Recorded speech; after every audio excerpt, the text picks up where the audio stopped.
1 অক্টোবৰত অনুষ্ঠিত হ'ব হিয়াৰামঠু জুবিন গাৰ্গৰ ৰাজহুৱা আদ্য শ্ৰাদ্ধ।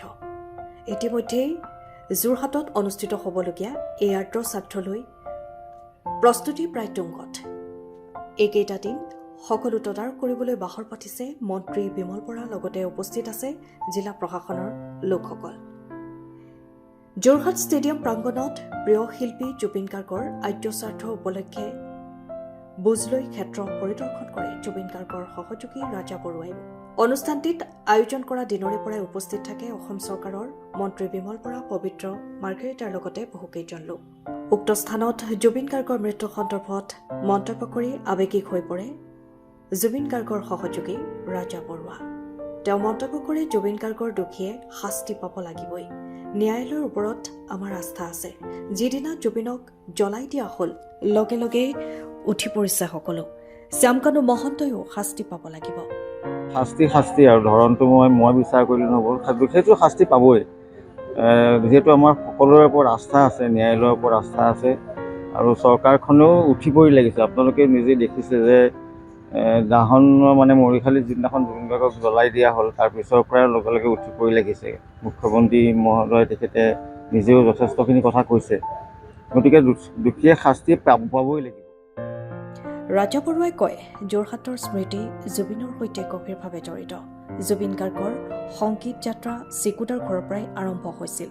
যোৰহাটৰ ৰাইজ, প্ৰশাসন আৰু শিল্পী সমাজে একেলগে যে সুন্দৰকৈ আয়োজন কৰিছে, সেয়া দেখিলেই ভাল লাগে বুলি তেখেতে মন্তব্য কৰে। ইফালে যোৰহাট ষ্টেডিয়াম প্ৰাংগণত মন্ত্ৰী বিমল বৰা উপস্থিত হৈ সকলো কাম কাজ পৰিদৰ্শন কৰে। তেওঁ ঘোষণা কৰে, জুবিন গাৰ্গৰ আত্মাৰ সদগতিৰ বাবে মাংগলিক অনুষ্ঠান যোৰহাটত আয়োজন কৰা হৈছে। চৰকাৰৰ ফালৰ পৰাও ৰাইজৰ লগত যিমানখিনি সহায় সহযোগিতা কৰিব লাগে সেইখিনি আমি কৰি আছো। 1 অক্টোবৰ পুৱা 8 বজাৰ পৰা সৰ্বধৰ্মীয় প্ৰাৰ্থনাৰে অনুষ্ঠান আৰম্ভ হ'ব। নাম কীৰ্তন, গায়ন বায়নেৰে আৰম্ভণি হ'ব অনুষ্ঠানৰ। বিশেষ বাহনেৰে সাংস্কৃতিক পৰিক্ৰমা বিভাগে চিতাভস্ম যোৰহাটলৈ আনিব আৰু প্ৰতিচ্ছবিৰ সৈতে সংস্থাপিত কৰিব। লগতে তেওঁ কয় যে জুবিন গাৰ্গ এটা নাম নহয়, জুবিন গাৰ্গ এক অনুষ্ঠান। গতিকে কিমান ৰাইজ আহিব সেয়া অনুমান কৰাটো সম্ভৱ নহয়। মাতৃভূমিত উপস্থিত দিয়া দিনটোত যি অভূতপূৰ্ব পৰিৱেশ সৃষ্টি হৈছিল, ভাষাৰে বৰ্ণনা কৰিব নোৱাৰা এক পৰিৱেশ আছিল।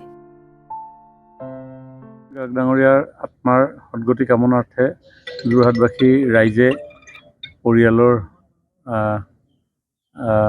সদস্যা, জ্ঞাতি মিতিৰ কুটুম বন্ধুবৰ্গ সকলোৱে মিলি এক মাংগলিক অনুষ্ঠানৰ ইয়াতে আয়োজন কৰিছে আৰু এই গোটেই মাংগলিক অনুষ্ঠানভাগি সুকলমে হৈ যোৱাৰ ক্ষেত্ৰত চৰকাৰৰ তৰফৰ পৰা যিখিনি সহযোগিতা আগবঢ়াব লাগে, গোটেইখিনি সহযোগিতা ৰাইজৰ লগত থাকি আগবঢ়াবৰ কাৰণে প্ৰয়াস কৰিছোঁ। 1 তাৰিখে এই অনুষ্ঠান পুৱা 8 বজাৰ পৰা সৰ্বধৰ্ম প্ৰাৰ্থনাৰে আৰম্ভ হ'ব আৰু আমাৰ সামাজিক পৰম্পৰা অনুসৰি গুৰুজনাৰ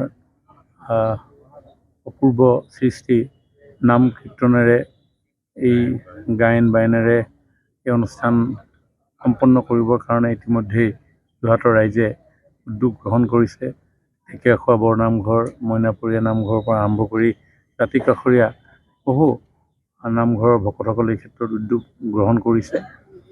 ৰাজহুৱা এক শ্ৰদ্ধাঞ্জলি অনুষ্ঠান হ'ব। অহা কাইলৈ সাংস্কৃতিক পৰিক্ৰমা বিভাগৰ বিষয়াসকলে বিশেষ এখন বাহনেৰে জুবিন গাৰ্গ ডাঙৰীয়াৰ চিতাভস্ম যোৰহাটলৈ কঢ়িয়াই আনিব আৰু সেই চিতাভস্ম এক প্ৰতিচ্ছবিৰ সৈতে সংস্থাপিত কৰা হ'ব আৰু ৰাইজে তাতেই তেওঁলোকৰ মৰমৰ শিল্পীজনলৈ শ্ৰদ্ধা নিবেদন কৰিব পাৰিব।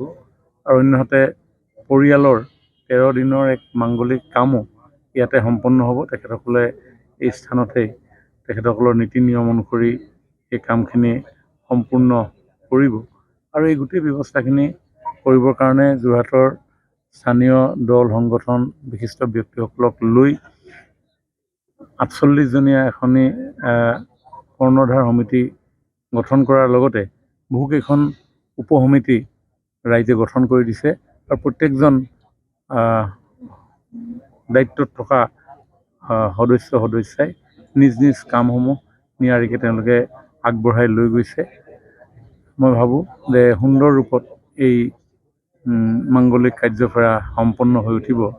আপুনি সুধিছে যে কিমান মানুহ আপুনি ইয়াতে সমাগম হ'ব বুলি আশা কৰিছে। জুবিন গাৰ্গ কেৱল মাত্ৰ এটা নাম নহয়, জুবিন গাৰ্গ এটা অনুষ্ঠান। গতিকে এই জুবিন গাৰ্গৰ প্ৰতি শ্ৰদ্ধা নিবেদন কৰিবৰ কাৰণে কিমান লোক ইয়াত আহি সমবেত হ'ব এইটো এছেছ কৰাটো কাৰো পক্ষে সম্ভৱ নহয়।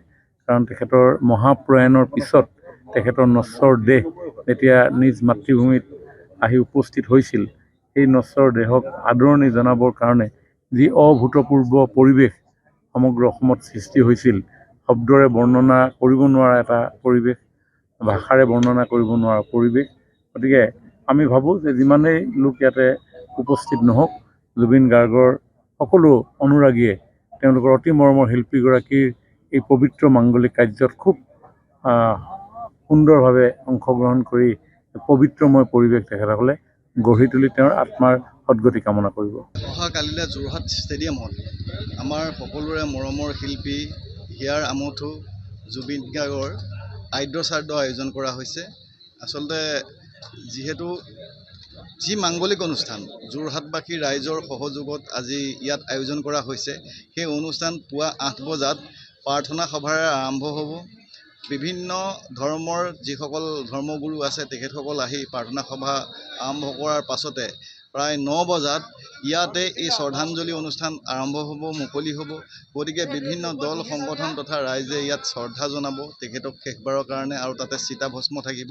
গতিকে চিতাভস্ম ইয়াত প্ৰদৰ্শন কৰা হ'ব। আৰু সমান্তৰালভাৱে 9:30 বজাৰ পৰা মূল যিভাগ মণ্ডপ বনোৱা হৈছে, য'ত নামঘৰৰ আৰ্হিত বনোৱা হৈছে, তাতে নাম প্ৰসংগ কৰি শিল্পীগৰাকীক সৎকাৰৰ কাৰণে যি অনুষ্ঠান থাকিব, নাম প্ৰসংগৰ পাছতে গায়ন বায়নৰ ব্যৱস্থা কৰা হৈছে, দিহানামৰ ব্যৱস্থা কৰা হৈছে। পৰ্যায়ক্ৰমে তেনেধৰণে কাৰ্যসূচীসমূহ কৰা হৈছে। আৰু সেইধৰণে আজি আমাৰ মৰমৰ শিল্পীগৰাকীক শ্ৰদ্ধা জনাব, আদ্য শ্ৰাদ্ধ আয়োজন কৰিব। তাৰ সমান্তৰালভাৱে যিহেতু পৰিয়ালৰ কিছুমান নিয়ম আছে, পৰিয়ালৰ লোক আৰু পুৰোহিত বা যিসকল পৰিয়ালৰ লগত জড়িত ব্যক্তি তেখেতসকলক লৈ কিছুমান মাংগলিক অনুষ্ঠান আছুতীয়াকৈ হ'ব। আৰু সেই অনুষ্ঠানতে মৎস্যপৰ্শ বুলি এটা অনুষ্ঠান ৰখা হৈছে। এই কেৱল পৰিয়ালৰ লোকৰ কাৰণে সেই অনুষ্ঠানটো ৰখা হৈছে, ইয়াত ৰাইজৰ লগত কোনো কথা নাই। তাৰ সমান্তৰালভাৱে ইয়াতে এটা 20টামান কাউণ্টাৰ থাকিব। সেই 20টামান কাউণ্টাৰতে আজি আপোনাৰ ৰাইজৰ কাৰণে মাহ প্ৰসাদৰ ব্যৱস্থা কৰা হ'ব। গতিকে শেষবাৰৰ কাৰণে যোৰহাটবাসী ৰাইজে তেখেতক এইখিনি কৰিবলৈ পাই আমি সঁচাকৈ নিজকে ধন্য মানিছোঁ। কাৰণ মৰমৰ শিল্পীগৰাকী আমি যিখিনি সন্মান দিব লাগিছিলে, জীয়াই থকা অৱস্থাত যিখিনি কৰিব লাগিছিলে, আমি সকলোৱে নোৱাৰিলোঁ সেইখিনি কৰিব, তেখেতক ৰাখিব নোৱাৰিলোঁ। গতিকে আজি তেখেত আমাৰ মাজত নাই যদিও তেখেতক ভৱিষ্যতৰ সময়ত কেনেকৈ জীয়াই ৰাখিম তাৰ কাৰণেও আমি সকলোৱে চিন্তা চৰ্চা কৰিব লাগে বুলি ভাবি মই এই কথাখিনিকে অনুভৱ কৰিছোঁ।